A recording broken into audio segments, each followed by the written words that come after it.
Good evening. My name is Mandy Albrecht. I am this year's chair of the VIP Distinguished Speaker Series. The VIP Distinguished Speaker Series is one of the many programs put on by the Undergraduate Business Council for the Red McCombs Business School. Today, we are joined by Dean Gilligan and Mr. Immelt, President and CEO of General Electric. We will begin tonight with an interview between Dean Gilligan and Mr. Immelt. Then we will open the floor to a Q&A from the audience. As a reminder, today's event will end promptly at 6:30. We would greatly appreciate it if you could refrain from leaving early and using electronic devices. Mr. Jeffrey Immelt is the 9th chair of GE. Mr. Immelt has held several global leadership positions since coming to GE in 1982, including his roles in GE Plastic Appliances and his healthcare business. In 1989, he became an officer of GE and joined the GE Capital Board in 1997. A couple of years later, in 2000, Mr. Immelt was appointed President and Chief Executive Officer. Mr. Immelt has been named the world's best CEO 3 times by Barron's, and since has been serving as Chief Executive Officer. GE has been named America's most admired company in poll conducted by the Fortune 500 magazine and one of the world's most respected companies in polls by Barron and Financial Times. Mr. Immelt was the chair of President Obama's Council on Jobs and Competitiveness.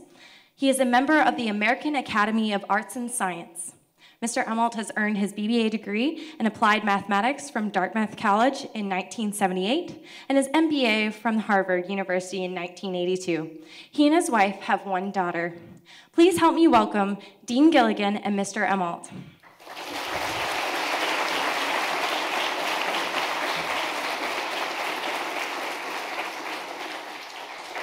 Welcome, Jeff. Thanks so much for coming. I know your schedule is just unbelievable. It's really kind of you to take time out and join us today. Well, it's great to be here, and it's always great to be on college campuses, and this is a great school, so it's fantastic to be here. Outstanding. Well, we have a custom that the first question is asked by our previous speaker. Last week we had the CFO of Walmart here, Charles Hawley. So I think we're going to watch Charles's question right now. Hey, Jeff. Charles Hawley here from Walmart, and I'm supposed to ask you a question for your VIP series. And one of the things I've been thinking about with GE and Walmart, we've done such a great job of partnering in the past, especially with innovation, innovative products. And I think top of my mind is actually the CFL light bulb, where we did so many good things. So the question for you is, what is the next big consumer innovation that you see, or industrial innovation that you see at GE? I hope you have a great time at the VIP series. Thanks, Jeff. So Walmart's been a big partner of GE's for a long time, and I could always talk about lighting, which is the place where we've done the most work with Walmart over time. But I think one of the things that everybody gets, I always know when I do GE meetings, people's ears perk up whenever somebody talks about healthcare, because not everybody identifies with a diesel locomotive or a jet engine, but everybody identifies with healthcare. And so I always think some of the neatest things we're working on is the ability to image the brain. The brain is maybe the most understudied part of the human body. And you have all these aging diseases and traumatic brain injuries that kids are getting who serve in the Middle East coming home. And so I think the ability to study the brain and be able to, maybe in our lifetime, have an impact on diseases like Alzheimer's disease or Parkinson's, that would be an amazing dream. And those are some of the neatest innovations that are both, I would say, industrial innovations, but also could impact anybody in here, or your grandparents, or your mother and father. And so that is what I would work on. That's neat. Great. Jeff, I'd like to start with a few questions about you and how you got to where you are today. So tell us a little bit about where you grew up, and tell us something about your first job and what you learned on your first job that you use today. So I grew up in Cincinnati, Ohio. My go Reds, 10 games under 500. I'm disappointed. And my father actually worked at GE. So my father worked in our aircraft engines business, and he spent most of his career as a manufacturing and sourcing leader inside GE, so I have a great frame of reference for the company. My first job was a caddy, and it's easier now because when you're CEO, every putt inside 10 feet is good, you know? So I never learned how to read putts, but at a young age, I got a chance to see how people of privilege carried themselves. And I knew what kind of person I wanted to be based on how people treated somebody when they didn't have to treat them nicely. And I've carried that with me my whole lifetime, really. So that was my first job. Yeah. What was a caddy paid back then? Oh, maybe you'd get like $4 or $5 for a loop, right? So you'd be maybe if you did 2 loop, you know, you did doubles for 18 holes, you might pick off $20 if somebody was being generous. And you know, I try to explain to my daughter in those days, we hitchhiked everywhere. You know, I use that as a way to tell my daughter, never hitchhike, right? But that was the back in the day. Back in the day. You've come up through GE, one of the most competitive, I think, corporate cultures out there, just high-quality people coming in, high-quality people coming out, well-trained. What do you think sets you apart from your peers to allow you to become CEO? So I think in companies, and this may be true both big and small companies, your peers basically determine your success ultimately. So the person that you work for, they have to like you, right? And the people that work for you, they kind of have to like you. But your peers don't have to like you.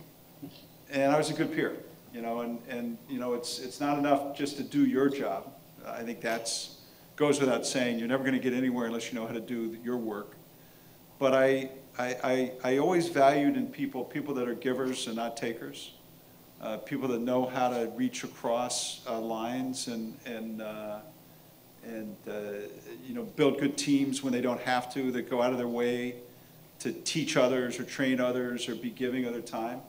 And so I would urge all of you when you join, wherever you join, your peers are going to determine ultimately how far you go, right? And that's something I think helped me certainly early in my career. Yeah, for the students in the room, how might they identify an organization that promotes that kind of peer-to-peer assistance? I think you can see it, you know, I always encourage people in the business setting to have internship programs because you can, you know, you may not know what you know, I can't speak because I'm probably, you know, I'm too far away from it today, but I'm not sure how much we actually, you know, depend on you to design in your summer internship the next fan blade for our jet engines. You know, I hope you do, but we're not counting on it, right? I think we want to give you a chance to see what the culture's like. We want to give you a chance to get a sense of if the company's for you, and we want to watch how you work in the company. And for a company our size, you know, we are what I would call scale-based innovators. Innovation is still critical in GE, but we do things of size. We do things at scale. So we need to be able to watch that. And you know, I make every one of our board members, so the people that I work for, they have to go to 2 or 3 GE locations every year without me being present. So I want them to be able to really understand the culture, see how people interact with each other. And I think you can tell that in an internship. Are people working in teams? Are they high-performance teams? Are they accountable to each other? Do they know how to get things done? You know, can they communicate? Are they good at communicating in a variety of different sessions? And so I think you can see that. And you know, if you go to the airport and take a plane somewhere, 70% of all those engines are made by GE. 70%. One person or 2 people didn't make that happen. Thousands of people had to come together to make that happen. Scientists and manufacturing people, and that's what you have to get a sense for. Is how do you make all those people work together? You know, we expect you to do your work. We expect you to do a good job at your job. The best people find ways to stretch the boundaries and make everybody around them better. What do you consider your greatest accomplishment? Oh gosh, I mean, I could talk about you know, in the company scheme, but maybe just in terms of my own personal accomplishment is I'm just resilient. You know, in other words, I've seen every crisis from the front seat of the car in the last 20 years. And I've never lost, you know, my desire for the company, a sense of humor, the ability to put things in perspective. And so I think that's, you know, I could give you 1,000 business things that I think are pretty neat or that I'm proud of, but I think it's this ability to, in my own way, keep changing. You know, I'm 58 years old, but I'm never done with myself. I'm never done learning, changing, trying to do better. And that's, I think that's the neatest thing about any individual, is that capacity to say, you know, I'm gonna do it better tomorrow. You know, leadership is this intense journey into yourself. It's how much you want to give. It's how much you want to learn. It's how much you want to adapt. You have to be like both self-aware and self-confident. And ultimately, the best leaders are their own worst critics. So, you know, I always tell people I go to bed every night like being critical of myself, saying, oh my God, I could have done so many things better. I'm terrible. And I wake up in the morning and say, you know, hello, handsome, let's go. You know, let's go. I am the best in the world. You know, and I think it's this ability to be at the same time both self-aware and self-confident. So if you're self-aware but not self-confident, you never get anything done. And you're self-confident and not self-aware, they call you a jerk. And it's this natural combination between the two that ultimately successful people have. Did you work on that, or you just have that from a young age? I think some of it is just, you know, there's just some things, you know, Tom, that you learn at your parents' need. You know, we spend a lot of, you know, you come to a good school like this, and then we try to keep training you, and then we give you experiences, and so you can work in a good business in a good time, or a bad business in a bad time, and a turnaround and growth. And those two things, you know, what you learn or what you're able to learn, and the experiences, those help shape a good career, a great career, but they may not be enough. And so when I spend once a month, I have one of the senior G leaders come to where I live, and we have dinner together on a Friday night with their spouse. And then I spend 4 or 5 hours with them the next morning without the phones ringing. And this is up the top, let's say 180 people in the company. So I get a chance to see, and I've done this now maybe 60 times. And I say, in the end, the best people that I've met inside our company, they're competitive, super competitive. They're amazingly curious, right? They have this combination of self-awareness and self-confidence. They're willing to stand apart, right? They're willing to stand apart. They're resilient. They're givers, not takers. Now, can those things be trained? Or did you learn those at your parents' knee, or how did it work? I never know quite the answer to that, Tom, but those are some of the things I look for in the great leaders that I've met, is that unique package. And, you know, if I was up here with Michael Dell or any other great leader that you might have produced here at Texas, they're going to have a lot of those same traits. So I'm going to test the depths of your resilience here. Tell us about the biggest mistake you've made in your career and how you recovered from it. Oh, again, I'll make it personal, and then I can always come back and give you 1,000 business examples. The biggest mistakes I make is not allowing, not listening to critical voices.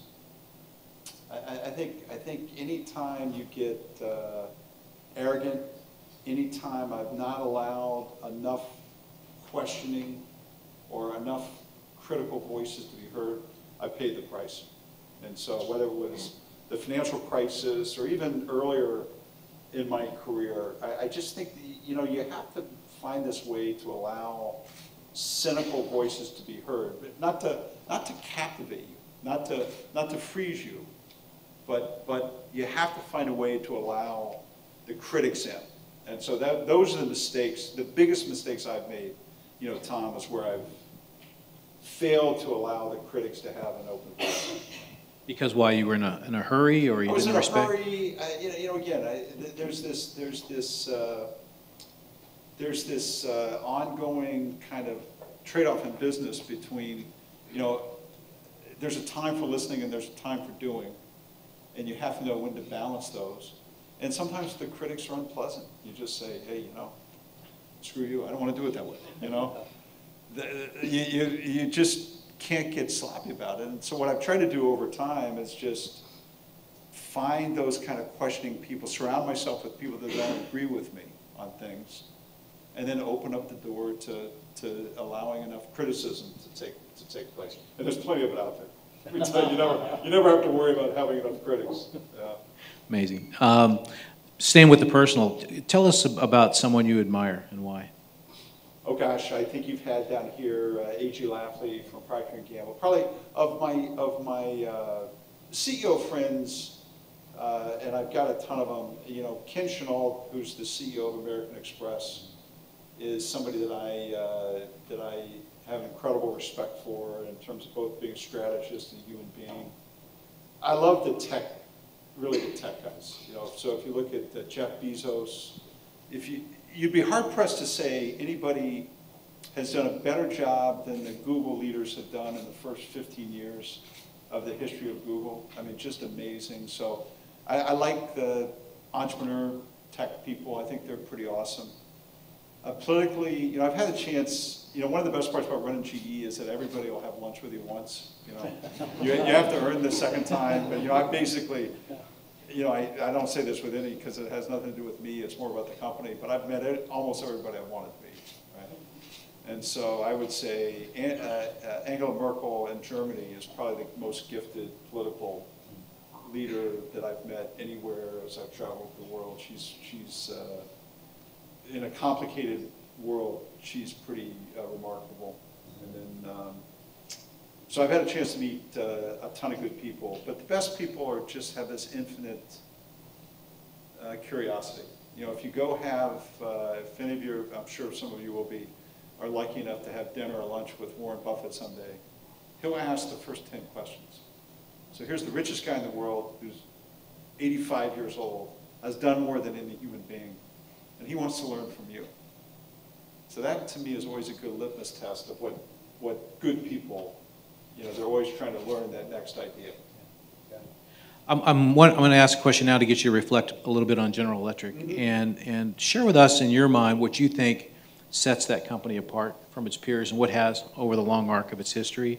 And where is it today? What are the big challenges that it has to overcome to maintain that unique position?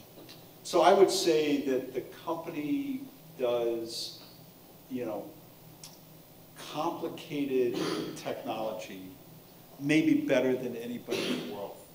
So whether it's a jet engine or a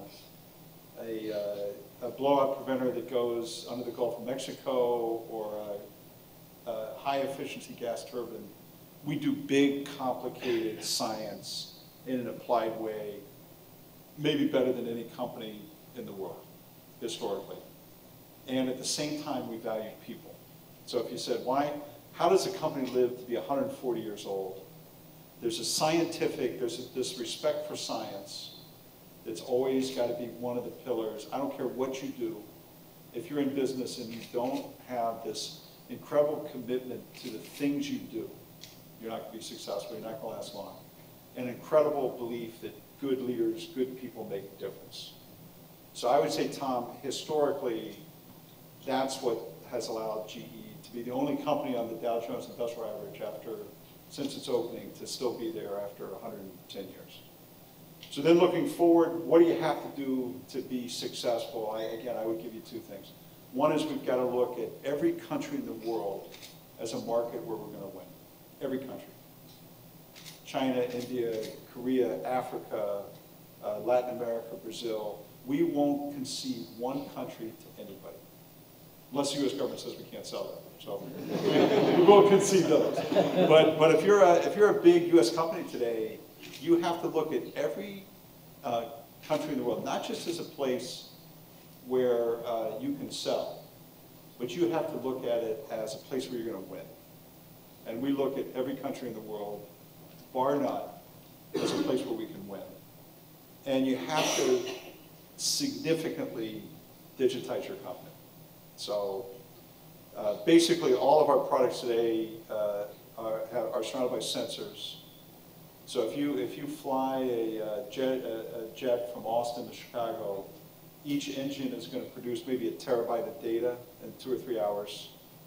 It's just as important for GE to be strong in data analytics as it is for any of the Silicon Valley companies.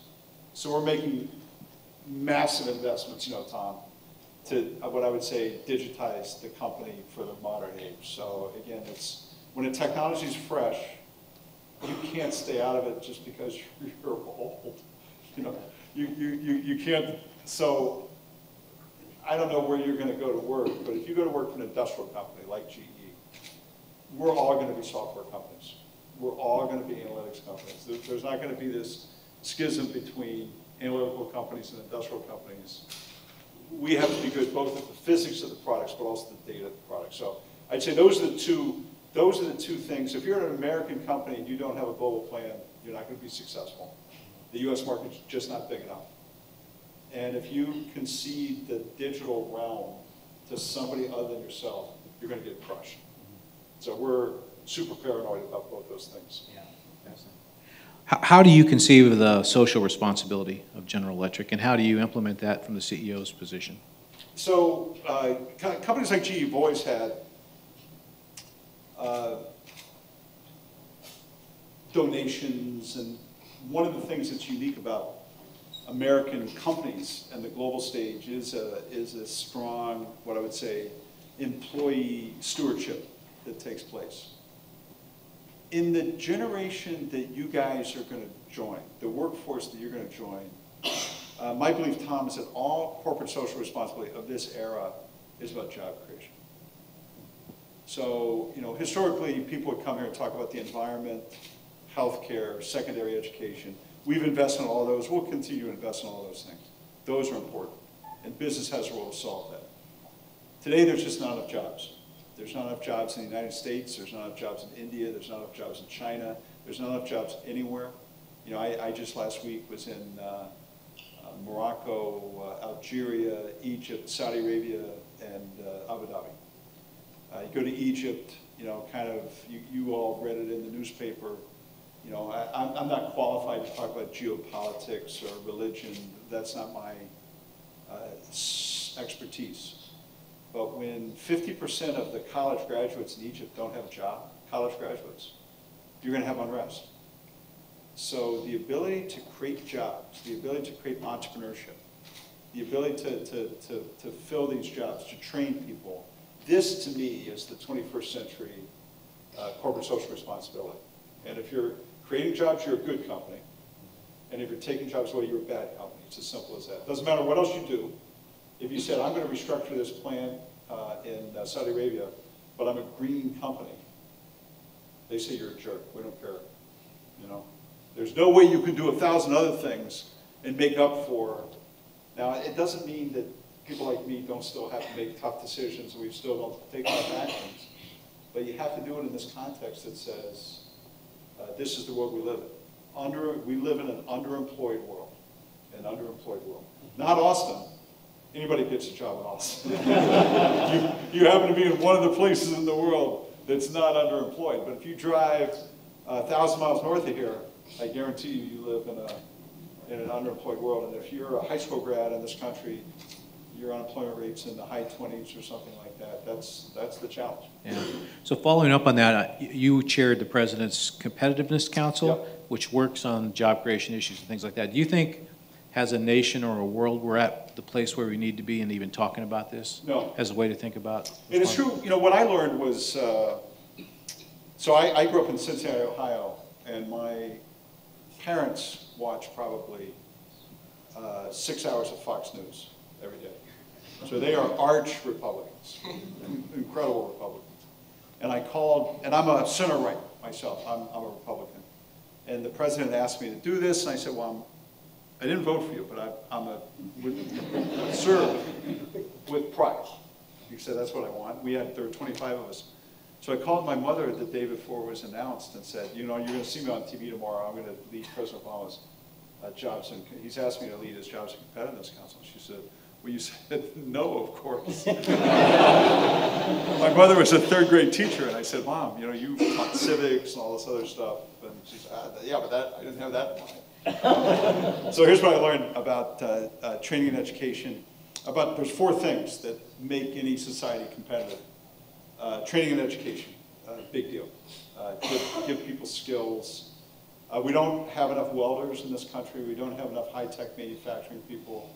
We don't have enough people studying math and science, big deal. A real belief in small and medium-sized enterprises. Startup companies, high-growth companies, those are the job creators. You have to nurture small and medium enterprises. I think we do a lousy job of that. Infrastructure, so roads, broadband, airports, rail lines. I live in a New York City commuter town in Connecticut. That's where my home is. I get better broadband coverage in Nigeria than I do in Southwest Connecticut. Right? So the country's infrastructure is pathetic. And then regulatory reform. There's a reason why Texas has more jobs than New York State. You know, you can get stuff done here. It's an environment that welcomes people and gets stuff done. So those are the things, Tom, that I think have to be a big part of what any state or city or country, and we just, for all the lip service we pay to that as being important, as a country, we don't spend time on these things nearly enough. There's not enough accountability for it. I'm going to ask a couple more questions, then we're going to turn it over to the audience for questions. So be thinking about your question and queue up. We have a couple mics in the room. I guess the one in the middle is the one we want you to use, okay. And these last two questions are directed mostly to the students, and they're about advice and insight type issues. So what's the best piece of advice you were ever given? Always know you can get another job. You know, so you don't want to live your life from fear. You want to live your life to do the things you want to do. And so the reason to get an education, the reason to study, the reason to work hard, the reason to prepare yourself is to give you self-confidence and freedom. I never kind of did my career from fear. I always did it from a standpoint of wanting to see the best I could be. And so prepare yourself well, but don't play it safe. Don't play it safe. So always know you can get another job. Don't just chop wood. Okay. And you spend probably 90% of your time selecting talent to lead your businesses. What makes a person stand out when you're evaluating them? So the best people do 100% of their job and 80% of the time, and they stretch the boundaries. So my very first management job was in Dallas, Texas, and I had 13 states and GE's plastics business, and I was a district sales manager. And my boss came down to travel with me, and I took him to El Paso. This was 1983 or 84. And the maquiladoras were just starting in Mexico and southern Texas. And I said to my boss, if you gave me $40,000, I could put a warehouse in El Paso, and I would never lose one order, guaranteed. So he gave me the money, and I probably lost a few orders, but I'm betting. But he went back and said, it was this really small little peanut thing, the total scheme of GE. But he went back and said, hey, this guy's stretching the boundaries. He's not playing it safe. He's trying to do interesting things. So I'm always looking for people that kind of like, you know, and this is hard for a CEO to say, right? So I don't know the right way to say it. Like, you want people that like understand the rules, but think they're for everybody, but people that are willing to kind of like be a little bit of a pain in the butt, you know, push back, don't take no for an answer. I was a little bit, you know, of a pain in the butt. And if my boss said no, I would say maybe, right? And that's what so I love that in people. I adore that when I see it. Because it's hard in a big company, right? There's 307,000 people, you know, there's going to be a bunch of them playing it safe. Just want to come and do the job every day. That's great. We need those people. We need a few people that are saying, there's a better way to do this, and we're going to figure out what it is. So just push a little. Don't get in trouble. Don't say I said it. But Got it. If you could identify yourself and then ask your question, please. Hi, Crystal Cow, Texas Executive MBA, class of 2016. Systems Engineering Manager at National Instruments here in Austin. What advice would you give to those who are trying to develop their own leadership skills? Look, I think be a student of leadership. So I constantly, when I was your age, I watched other people. I watched the good bosses and the bad bosses, and I had both. My last boss was good, but I had bad bosses. Read a lot. So I've been a reader of the Harvard Business Review, which I think is if you only had one thing to read, I think those are pretty good journals to read. I read a lot of military history, but become a student of leadership and watch other people. And then, you know, while you're learning all that stuff, kind of understand what your own character is and be loyal to yourself. You know, I took this job in 2001. You know, my predecessor was voted the best manager of the last century. 100 years. So, you know, it was easy to kind of say, I'm going to stink, you know.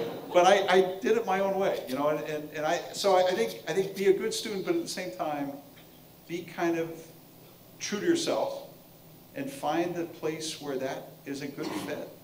Maybe it's where you are right now, maybe it isn't. But when those two come together, you can have a beautiful career, you know. When the spirit, you know, if you can be the person you want to be, right?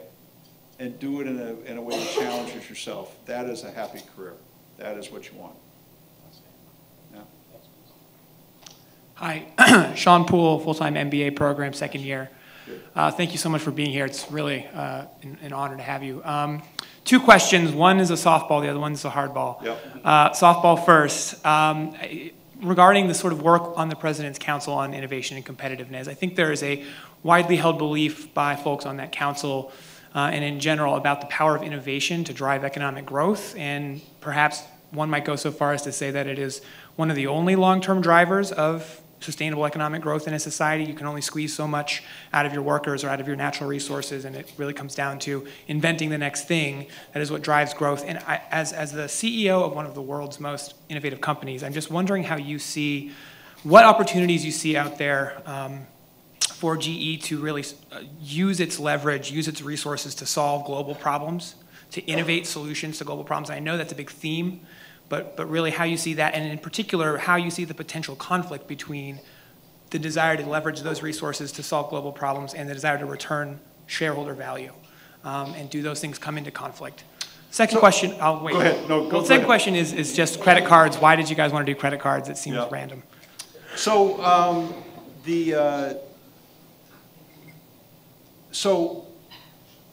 let's take Africa, right? Africa's, you know, Africa, for GE, we do about $6 billion of revenue in the continent of Africa. When I became CEO, that was 1/10 of that, $500 million a year. And when I was a senior in high school, I couldn't find any of the countries on a map, right? So that's one generation basically has gone from being, you know, kind of landlocked in Cincinnati, Ohio, to flying all over Africa to do business. Africa has a 100 gigawatt deficit of electricity, 100 gigawatt deficit. You know, there's more, probably a lot more electricity in Austin than there is in the country of Nigeria that has almost 200 million people. And it's surrounded by gas. So it's surrounded by natural gas, and so you essentially have the natural resources in Africa, but it lacks capital, infrastructure, all those things. That's what GE does. So you know, what we ultimately have to do is provide technology, financing, execution skills to turn gas into power. And if you do that, we're going to make money.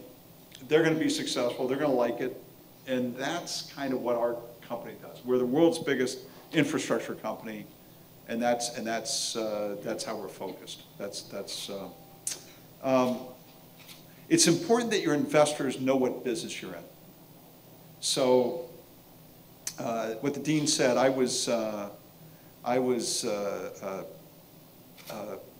became CEO September 7th. September 11th happens. It was chaos, right? I mean, it was a horrible tragedy. But we're in the aircraft engine business. We're in a bunch of business, but we ensured World Trade Center 7, which was one of the companies that was destroyed, or one of the buildings that was destroyed that day. Market opens up, stock plummets. Our biggest investor sold half their stake, like the second day. And I called him up and said, hey, dude, slow down a little bit, right? And he said, well, we didn't realize that you had exposure in the insurance business. So if you're one of our biggest investors and you didn't realize that this is one of our biggest businesses, that's not my fault, really. That's kind of your fault. So in the end, you get in trouble when the people that invest in your company don't really understand the businesses you're in. And it's important if you own GE stock, you understand that we are in these long cycle, high-tech businesses. And then I think today, we were a big financial service player.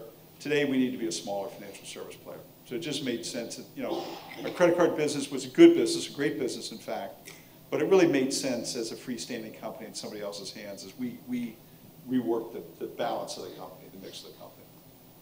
Thanks. Great. Hi, Mr. Immelt. Thanks for coming today. Good. My name is Cody Jones. I actually worked at GE Oil and Gas this summer. Yeah, great. And I always wondered, with Lorenzo Simonelli and headquarters over in Italy, and with all the energy people on the East Coast, you have all your headquarters and your leadership team spread across the world. How do you keep up with everyone? And how do you, a little bit of a branch off, how do you discern information, decide what's important for making market decisions? So it's great. They're great questions. So the way our operating mechanisms work is we actually insist on frequent flow of information. So we have an oil and gas, did you work in the oil and gas business? Yeah. So our oil and gas business is about a $20 billion global business. We've got the headquarters in London, but if you're in the oil and gas business, you need to be London, Houston, Norway. There's probably 5 locations around the world that you have to have presence in. It's a very global business. So we have what we call for each business a blueprint. And the blueprint we discuss on a pretty frequent basis. And this is basically the tapestry of all the strategic things we're working on. So we have a very, I would say, articulate knowledge of what we're investing in, what the opportunities are for acquisitions, what are the customers thinking. And so we set that as a framework that is in place at all times. And then you're going to have a crisis, right? Things happen that you have to communicate on. But you want the communication to be day in and day out. So we don't wait for a quarterly meeting. We basically talk about these items on a frequent basis. So we have good operating mechanisms, a known strategy that we operate against. And then you have to have a culture where bad news travels as fast upward as good news. So you need to have this transparency in order to make those systems work. If I ever ask a leader a question and they answer my question with, why did you ask that question? They get fired that day. That's just, in a big company, you have to have that kind of culture and trust of what's going on. And, it's just, so it's rapidity, it's culture, it's process, and a known strategy. Okay, thank you. Yeah, great. Hello, my name is Jonathan, and I have a question regarding corporate social responsibility that you just talked about. So how would you create more jobs where more and more work or tasks are replaced by computers? It's an awesome question. I mean, I think it's, you're going to have, productivity is not going to end. And I would say probably 2 things have happened in the United States. One is globalization. The other one is just the sheer vast productivity that's allowed and facilitated in the digital age. Again, I think it's going to have to be more SMEs. It's going to have to be more new businesses that get created around the digital footprint. One of the things I would say is that take manufacturing, right? One of the good things about the digitization of manufacturing is labor content and the cost of labor doesn't really matter that much. So fundamentally, a lot of jobs that went outside the United States could come back because the speed to market that gets created by 3D printing and things like that become even more of a differentiator or level the playing field. So technology is going to take away, it's going to put more productivity. This means you can do more things with fewer people. But the innovation around that technology, I think, holds great promise still for small and medium businesses. And to me, when I talk about job creation, it's vastly about small and medium enterprise. GE will do our part, but for every GE job in the United States, there's 8 in the supply chain. So those are SMEs, those are small businesses, and that's what's important. So technology is a double-edged sword, for sure, but it does create the promise for a ton of job creation. Thank you. Hi, Jeff. My name's Taylor Lyons. I'm a second-year MBA and an ECLP class of 2017. Awesome. So really excited to join. Get to work. Come on, let's go. Okay. So my question is regarding the life cycle of GE. So when you look in the past, it's been an industrial company, and I was in Capital this summer working within the financial services industry, and you guys learned that was straying from your core competency, which is why you sold off to Synchrony. And so you've kind of been talking a lot about the emergence of the industrial internet and utilizing that to become a better industrial company. So how do you kind of see that moving forward with the sense of not straying away from being an industrial company, but also, following forward into becoming a software company, along with, all the different acquisitions you guys have within oil, gas, energy? I mean, that's becoming the largest part of the company now. So, we announced an acquisition this summer in Alstom, which is a big French company. So when we complete that, we'll be about, let's say, $120 or $30 billion infrastructure company. So when you think of GE, we are electricity, healthcare, oil and gas, water, railroads. We do that better than anybody in the world. And we are a great, what I would say, mid-market financial service company. So we know about a third of what we do finances our own products, and then 2/3 is really focused on industrial clients in financial services, and that's GE. So I think we've tried to, we've exited the media business, plastics, appliances, things that didn't fit those what I would call core competencies, which are still big, by the way. Now, when I talk about the industrial internet, I basically say, look, if you're in the jet engine business in the future, 100 years, for the past 100 years, that's been about mechanical engineering, material science, and assembly for the last 100 years. For the next 100 years, that's going to be about mechanical science, material engineering, assembly, and analytics. So my desire is to be a great aircraft engine company, a great healthcare company, a great locomotive company. But to be those great franchises in the future, analytics are going to rule.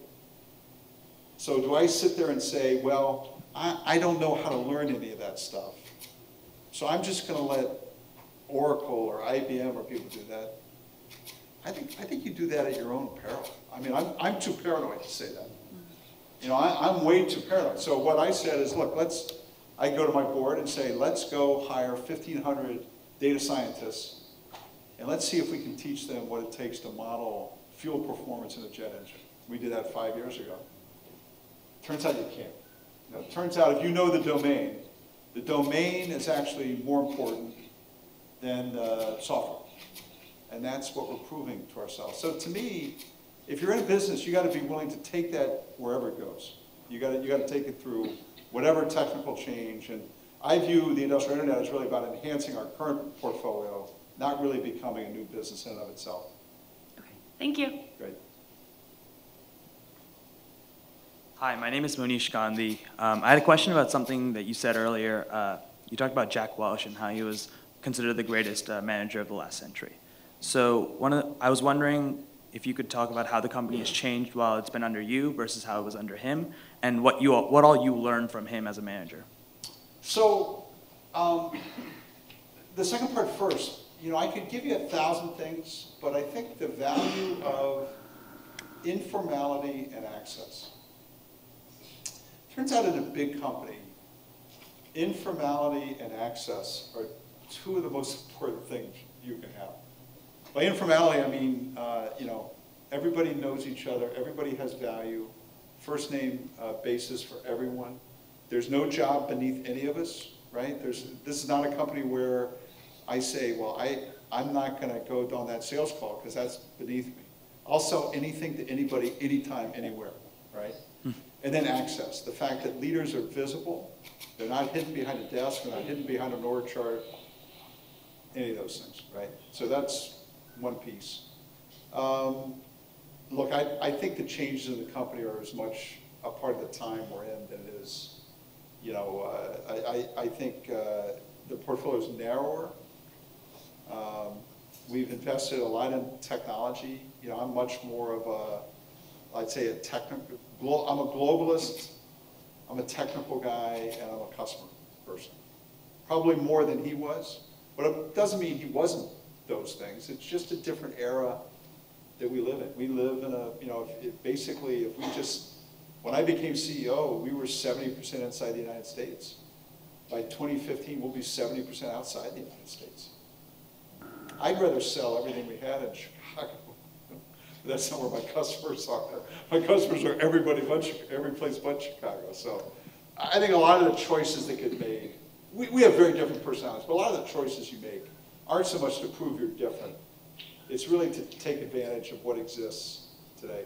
But never forget the power of informality and access as being a really important aspects, and I learned those from him. Thank you. Good evening, Jeff. This is Maurya Modi. I'm a first-year MBA student. I believe you met the Prime Minister of India this morning in New York, and I was listening to his speech yesterday, and he was emphasizing on diversity and having global workforce across different boundaries. And even you emphasized on diversity, workplace, culture, and conquering every country. I mean, detecting the opportunity and conquering every country. And you guys have an awesome leadership program where you bring out leaders for the next generation or leaders to lead GE in the coming years. So what is the opportunity cost for GE when it says that it is not open to accept international students for leadership development programs, whereas your competitors do? Oh, look, I mean, I think the complexity around international students is we can go to India and hire a great workforce that can work there and be there. We don't have to necessarily have you here. And so, you know, I never know what's the right or the wrong answer to any of those things, but believe me, global diversity is not our problem. You know, we have great leaders from India at every corner of our company, but we don't necessarily need you in Austin. We need you in Mumbai. So that's a view. Thank you. Okay. Hi, my name is Parth Kalaria. I'm a freshman business honors student. I had a question regarding startups. For someone running a startup, what advice would you have regarding marketing and overall management? Look, if you're running a startup, the hardest thing is to find your first customer. So I think the essence, the best startup guys and the best venture capitalists I know understand the essence of what they do, the essence of what they have, and they know how to find their first customer. And so I just think, always think about it in the simplest possible ways. You know, don't allow it to become overly complicated when you get started. And that's what I think, when you go out and meet with the best venture capitalists, that's what you see. Okay, thank you. Yep. Hi, my name is Sean Sellers. I'm a second-year business honors student, and I was just going to kind of ask about those 4 points for competitiveness you talked about. So why do you think both sides only give them lip service, and what are kind of the fine points within there that are really keeping progress from being made? And do you think there's any real short-term foreseeable solution to these? Look, I think the training and education, so you've got to get a revamping of community college programs that are going to allow for the kind of skills development that's really required. There's somewhere between 1 million and 2 million jobs that go open every year in this country because people just don't have the right application skills, the right manufacturing skills, and that is purely a training method. And then I talk about more graduating engineers because graduating engineers are more likely to start a new business than any other curriculum inside a university. So when I talk about training and education, I talk about those things. A small and medium enterprise is just a function of people want to put huge restrictions on companies like GE. And the fact is that we can always hire lawyers, enough lawyers to get through anything. Right? A small business doesn't have that luxury. So there's this expression in Brazil that goes something like, they aimed at the wolves and killed the sheep, right? So every time the government says, GE, we're going to get you under control, blah, blah, blah, you kill small business. And so that remains a real problem. Regulatory reform, why does Texas work? What could the federal government do? Work on speed and cycle time, right? People are never going to agree how much EPA do we need or how much of any agency, but there's no reason why it should take 10 years to get a permit to get an electricity line across state lines. It's crazy. And then infrastructure, you know, the country's somewhere between number 15 and number 25 in every piece of infrastructure in the world. You know, like I said, I'm a Republican. Republicans hate infrastructure because they think it's big business. But, you know, what's made China successful over the past 25 years? It's got better roads, better broadband, better airports. You know, the first time I went to China was 1985. And you could basically only get in the country through Hong Kong. And believe me, the airports weren't very fancy. Now, if you leave Beijing and fly to JFK, you're hard-pressed to say which one is the emerging market and which one is the developed market, right? So we just get in all these philosophical, dogmatic arguments when really you just said, if you just practically said, my metric is going to be job creation, you know, look at the Affordable Care Act. I would tell any politician, don't listen to G, don't talk to G about the Affordable Care Act. We'll take care of it on our own. But you should do a survey of 100 small businesses and see whether their health care costs went up or went down because of the Affordable Care Act. If it went up, that's likely not good for the economy, right? If it went down, then it's working. So let's study, let's work for the people that really create jobs and stay focused on it. I don't think it's terribly partisan in the end what has to happen, but it should happen. Thank you. Thanks. Jeff, I'm going to turn it back over to Mandy to conclude the Great. program.